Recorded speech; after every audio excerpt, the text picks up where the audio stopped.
नमस्कार बच्चों, मैं आपका गणित अध्यापक कपिल देव त्यागी। आज हम चौथा चैप्टर स्टार्ट करेंगे जो है सारणिक। अवयव हमने पढ़ लिया था। अवयव में जैसे आपको प्रदर्शित किया गया था, उनके अवयवों, उनके एलिमेंट्स के हिसाब से, उनकी पोजीशन के हिसाब से एलिमेंट बताना A11, A12, वही जो का तो डिस्क्रिप्शन है सारणिक का भी। परंतु सारणिक में और अवयव में केवल एक अंतर है कि अवयव का कोई वास्तविक मान नहीं हुआ करता था, उसे आप हल नहीं कर सकते थे, परंतु सारणिक को आप हल कर सकते हैं। अगर मान लीजिए एक आपको कोई मैट्रिक्स दे रखी है, एक अवयव दे रखा है, ए दे रखा है, तो इसकी सारणिक लिखने का तरीका है आपका, वो लिखेंगे आप ए और इन्हें इस तरीके से दो लाइनों के बीच में बंद करेंगे, इसे सारणिक कहते हैं। और जब तक ये है इसका कोई वास्तविक मान नहीं है, और जैसे ही आपने इसे इस प्रकार से रख दिया है तो उसका एक वास्तविक मान होगा। देखिए ये काम आप कर चुके हैं कक्षा 10 में। याद कीजिए, आपने करा था वज्र गुणन विधि। दो चर वाले रेखिक समीकरणों को हल करते हुए एक विधि आया करती थी, उसमें वज्र गुणन विधि। तो वही है यहाँ पर भी वज्र गुणन विधि ही। जो 2 गुणा 2 क्रम के अवयव हुआ करते थे उनकी सारणिक का मान वही वज्र गुणन विधि से निकलता है, और जो 3 गुणा 3 क्रम के अवयव होंगे उनका निकालना हम आपको बताएंगे।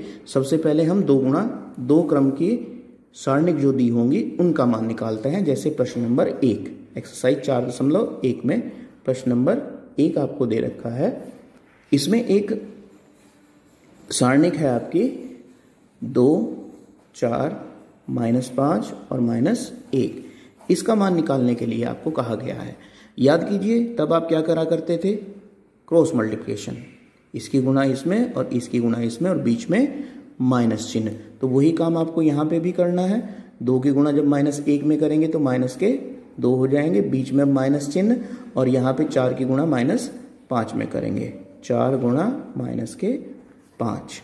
तो यहाँ से कितना आया? -2, माइनस माइनस ये तो प्लस हो जाएगा, और 5 चौक 20। तो यानी कि हल करके आपका आ गया 18। देखिए एक वास्तविक मान आ गया इसका।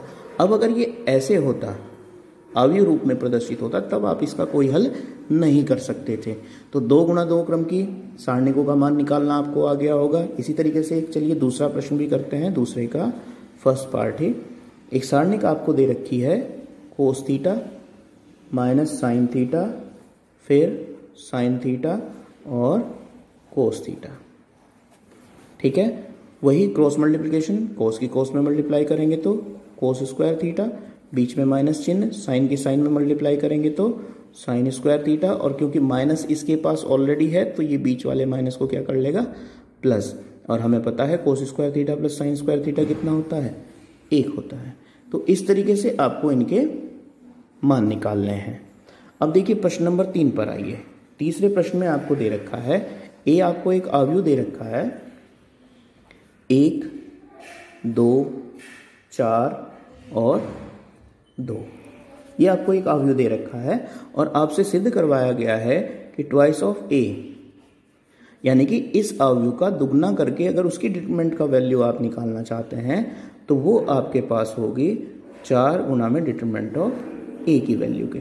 तो यहाँ वेरिफिकेशन के लिए आपको ए के डिटरमिनेंट का, यानी कि ए की सारणिक का मान भी चाहिए और 2a का भी चाहिए। तो सबसे पहले हम सारणिक ए का मान निकाल लेते हैं। इसका मान 2 और माइनस में 8 कितना हो गया? -6। ये सारणिक ए का मान हो गया। अब हम निकालते हैं 2a। 2a कितना हो जाएगा? आपको बताया था जब आप इसे ट्वाइस से गुणा करते हैं तो हर पद में उस 2 की गुणा जाएगी। तो कितना हो जाएगा? 2, 4, 8 और यहां से भी 4। अब आपको निकालना है 2a की सारणिक का मान। तो इस सारणिक का मान जब हम निकालेंगे तो 2 चौक 8 और 4 अठे 32। कितना है आपके पास? ये आ गया आपके पास -24। देखिए इसका मान कितना था? -6 था। तो इसे आप क्या लिख सकते हैं? 4 गुणा में -6, -24 को लिख सकते हैं कि नहीं? और -6 किसका मान था? सारणिक ए का मान था, यानी कि 4 गुणा में सारणिक ए, और यही तो हमें सिद्ध करना था कि 2a का जो डिटरमिनेंट होगा, जो सारणिक होगी, उसका मान 4 गुणा में a के डिटरमिनेंट के बराबर आएगा। वही हमने इसमें सिद्ध कर दिया है।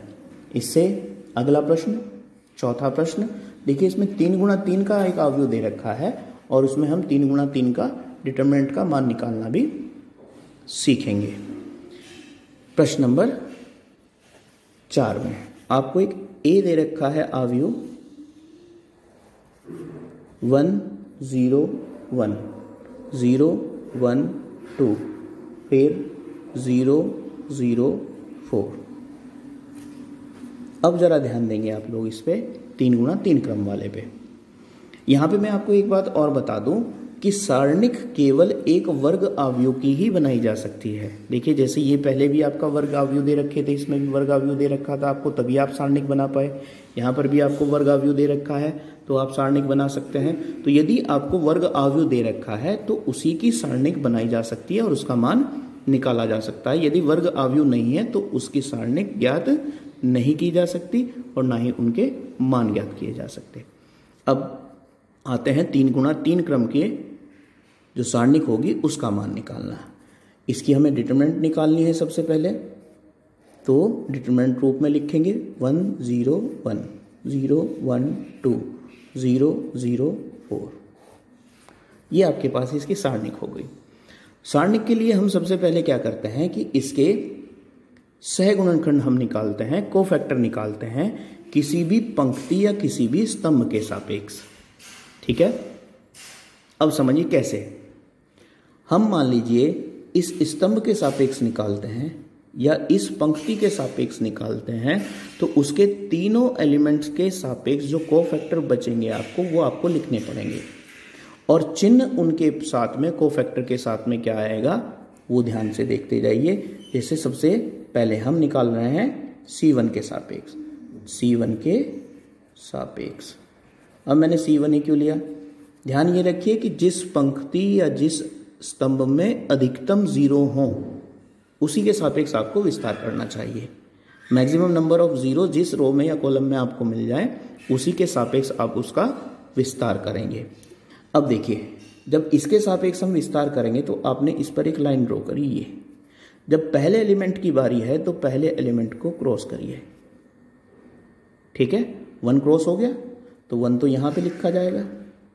इसके सामने चिन्ह कौन सा आएगा, -1 की पावर, इसके सफिक्स में क्या होता था, A11 था। ये पता है आपको, अवयव में आपने कर रखा है A11 A12 A13 A21 A22 A23 A31 A32 A33। ठीक है, तो 1 1 है इसके सफिक्स में, तो यहाँ पे जो 1 1 है उन्हें ही ऐड करके आपको देखना है।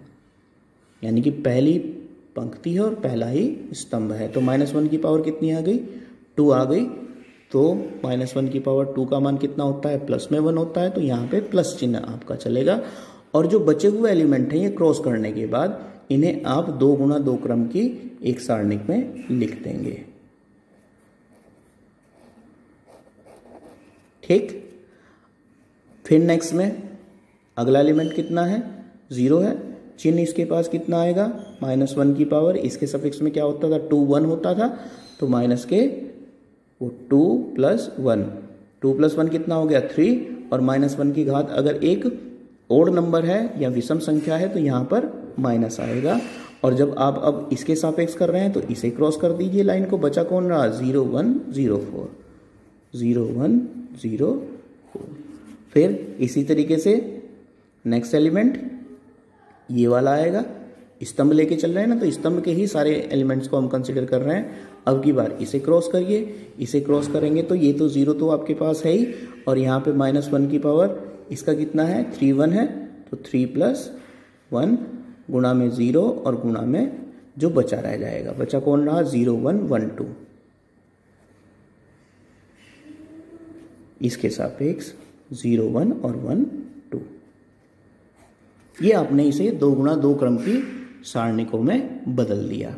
अब देखिए यहाँ पे -1 की पावर 2 आ रही है तो वो तो प्लस का होता है, बाहर 1 रखा हुआ है, तो 1 गुणा में।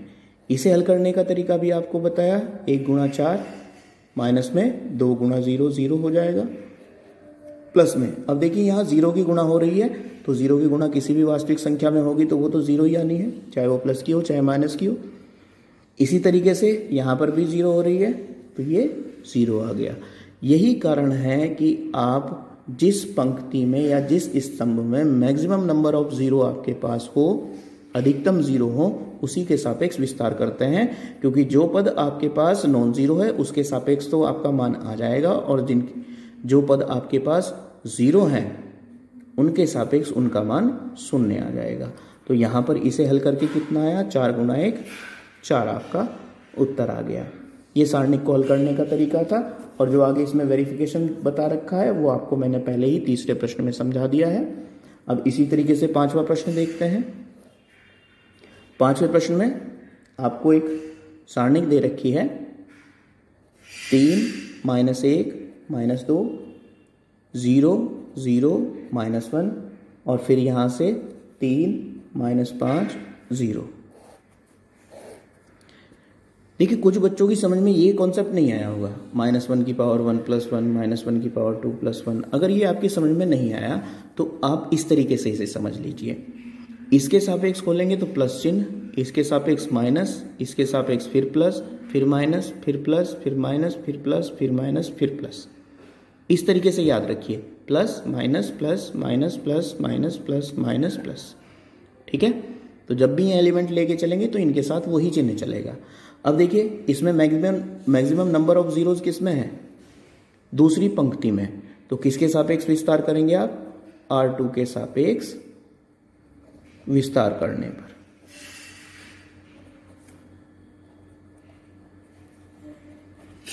करिए, R2 के सापेक्ष सबसे पहला एलिमेंट उसे आप क्रॉस करेंगे, तो बाहर तो कौन रखा हुआ है, 0।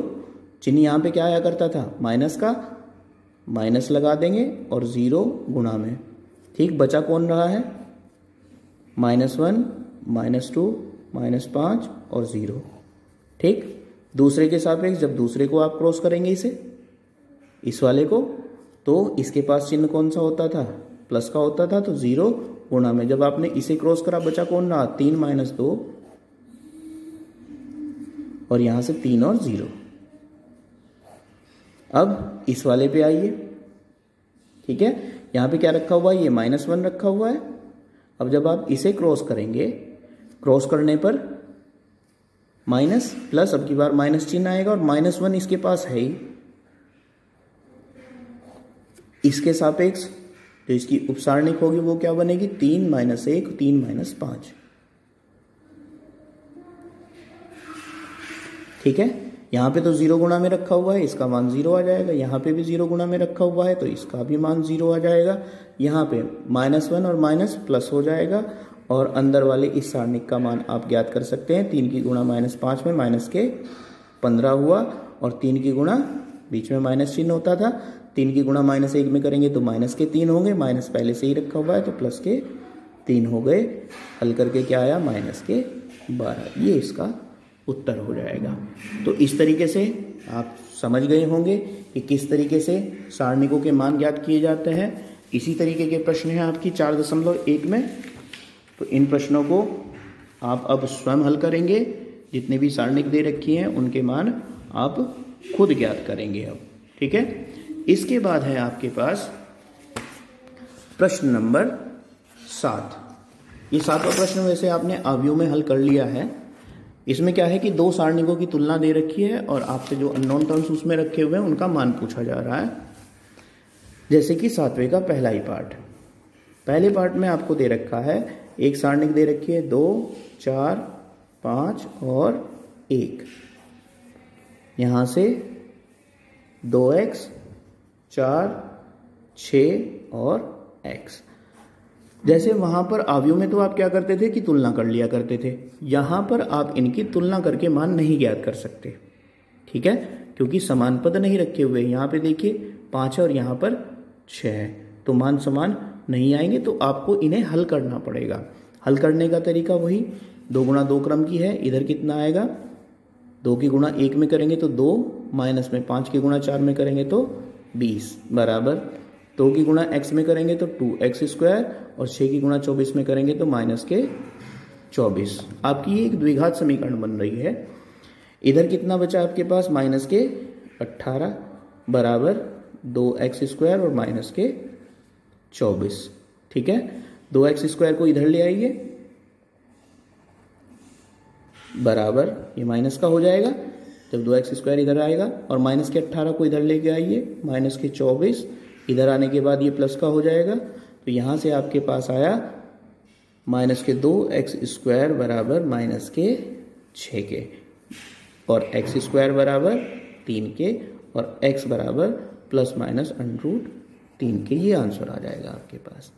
ठीक है, तो इस तरह आपको इसका सेकंड पार्ट भी करना है, और इसका 8वां भाग भी आपको, 8वां प्रश्न भी आपको खुद हल करना है, बिल्कुल सेम इसी तरीके का है। तो ये आपकी प्रश्नावली 4.1 पूर्ण होती है। कोई समस्या होगी तो आप बताएंगे, और सीरियसली इन एक्सरसाइज को करते जाइए। ठीक है बच्चों, इंपॉर्टेंट एक्सरसाइज है और इंपॉर्टेंट ही चैप्टर भी है। इस चैप्टर में से आपको 4 नंबर में एक प्रश्न जरूर मिलेगा। आगे की एक्सरसाइज आएंगी वो समीकरण हल करने वाली या व्युत्क्रम ज्ञात करने वाली, उसमें से 4 नंबर का प्रश्न जरूर आता है। तो इस वजह से इस प्रश्नावली को आप थोड़ा सीरियस करें। ठीक है, और अपनी नोटबुक में भी करें। कोई समस्या आएगी तो आप बेझिझक पूछ सकते हैं। आज के लिए इतना ही। धन्यवाद, नमस्कार।